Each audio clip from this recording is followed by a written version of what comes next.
తర్వాత వెనకడుగు వేశారు. ఎన్నికలైపోయిన తర్వాత ప్రతిపక్షంలో కూర్చున్నప్పుడు బాక్సైట్ ఎట్టి పరిస్థితుల్లో జరగనివ్వను అని చెప్పి మాటలు చెప్పారు. బాక్సైట్ జరగదు,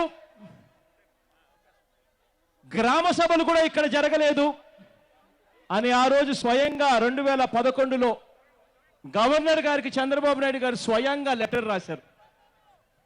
అదే చంద్రబాబు నాయుడు గారు ఆ రోజు గ్రామ సభలు జరగలేదు, గ్రామ సభలు ఒప్పుకోలేదు అని చెప్పి ఆ రోజు లెటర్ రాసి, ఇదే చంద్రబాబు నాయుడు గారు 2011లో గవర్నర్కి లెటర్ రాస్తే, ఇదే చంద్రబాబు నాయుడు గారు మళ్ళీ ముఖ్యమంత్రి అయిన తర్వాత మొన్న ఒక వైట్ పేపర్ అంటూ రిలీజ్ చేశారు. ఆ వైట్ పేపర్లో ఇదే చంద్రబాబు నాయుడు గారు మళ్ళీ మాట మార్చేశాడు.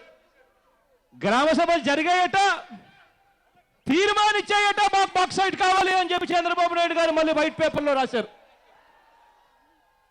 నేను అడుగుతా ఉన్నాను ఇవాళ చంద్రబాబు నాయుడు గారిని, అమ్మ ఇవాళ సర్పంచ్, జరెల్ల సర్పంచ్, దీనికి ముందు సర్పంచ్ వెంకటరమణ, జరెల్ల ఇదే గ్రామానికి సర్పంచ్. ఆ వెంకటరమణ తెలుగుదేశం పార్టీకి సర్పంచ్ ఇంతకు ముందు. ఇదే వెంకటరమణ ఇవాళ చింతపల్లికి సంబంధించి మార్కెట్ కమిటీలో డైరెక్టర్గా కూడా కొనసాగుతా ఉన్నాడు.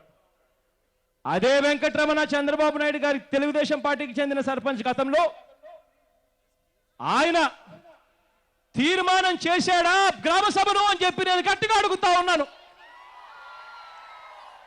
రెండు చేతులు పైకెత్తాలి, గట్టిగా చెప్పాలి. వెంకటరమణనే నేను చెయ్యలేదు బాబోయ్ అని ఎక్కడ పడితే అక్కడ, ఆ మీటింగ్లో పడితే ఆ మీటింగ్లో తానే చెప్తా ఉన్నాడు. కానీ చంద్రబాబు నాయుడు గారు కావాలేమో తీర్మానం చెయ్యలేదు అని అన్నాడు. 2011లో ఆయన ప్రతిపక్షంలో ఉన్నప్పుడు వైట్ పేపర్ ఇవాళ రిలీజ్ చేస్తూ ఇవాళ బాక్సైట్ ఇక్కడ తవ్వించాలి కాబట్టి ఆ రోజే తీర్మానం జరిగిపోయిందని చెప్పి ఇవాళ చెప్తాడు అబద్ధాలు.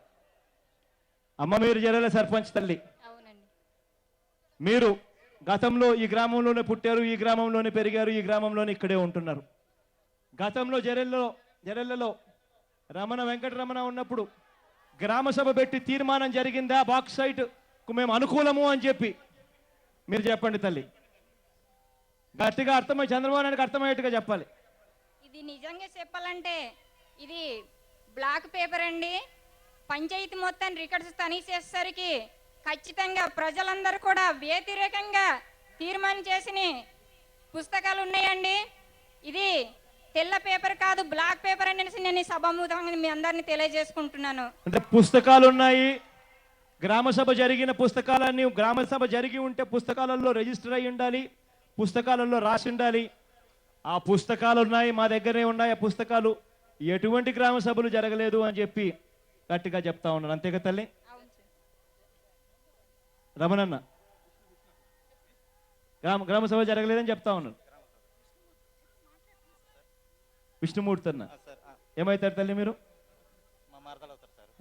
గ్రామ సభలు మీ దగ్గర రికార్డులు అన్నీ ఉన్నాయి, గ్రామ సభ జరగలేదు అని చెప్పి చెప్తా ఉన్నారు. ఉంది తల్లి, ఇక్కడే ఉంటుంది. చెప్పు మాట చెప్పు. ఎప్పుడైతే శ్వేతపత్రం విడుదల చేశారో ఆ శ్వేతపత్రం విడుదలైన వెంటనే, శ్వేతపత్రం విడుదలైందంటే ఇప్పుడు చంద్రబాబు నాయుడు విడుదల చేశారు.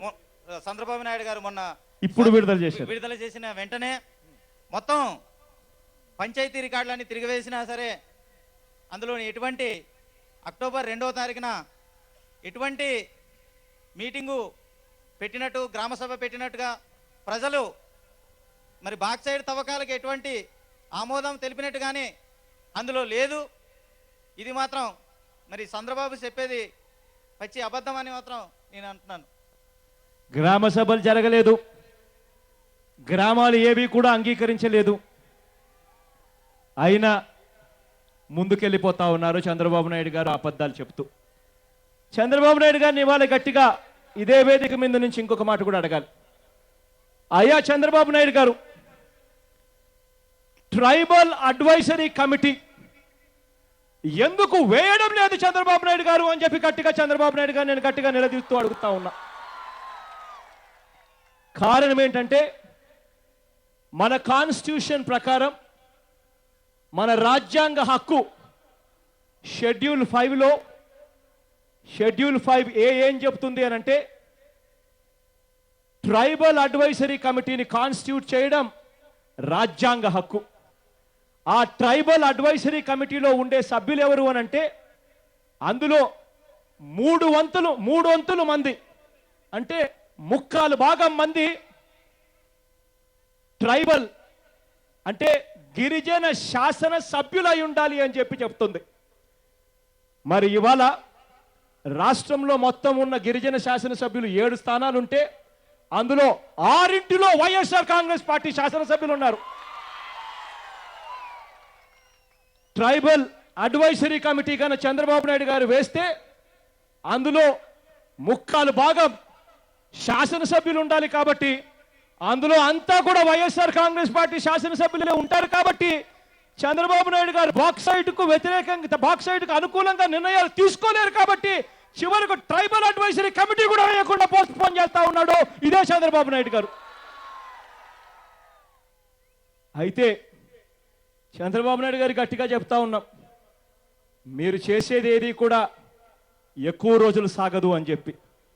కారణం ఒత్తిడి తీసుకొస్తాం, ట్రైబల్ అడ్వైజరీ కమిటీ వేయిస్తాం, అందులో గట్టిగా వ్యతిరేకిస్తామని కూడా గట్టిగా చెప్తా ఉన్నాం చంద్రబాబు నాయుడు గారికి. అదే రకంగా నాకు ఇంకా కూడా మాట్లాడాలనుకున్నాను. ఇంకా కూడా ముందుకు వస్తే మాట్లాడతావా తల్లి? మైక్ తీసుకోమా. మా అమ్మ కూడా. మీ పేరేం పేరమ్మా? రత్నాబాయి అమ్మ. మీరు బాక్సైట్కు వ్యతిరేకంగా ఇదే గ్రామ తల్లి మీది? మాదే పాడేరు మండలం లక్ష్మపల్లి గ్రామం. తల్లి ఎందుకు మీరు వ్యతిరేకిస్తా ఉన్నారు తల్లి?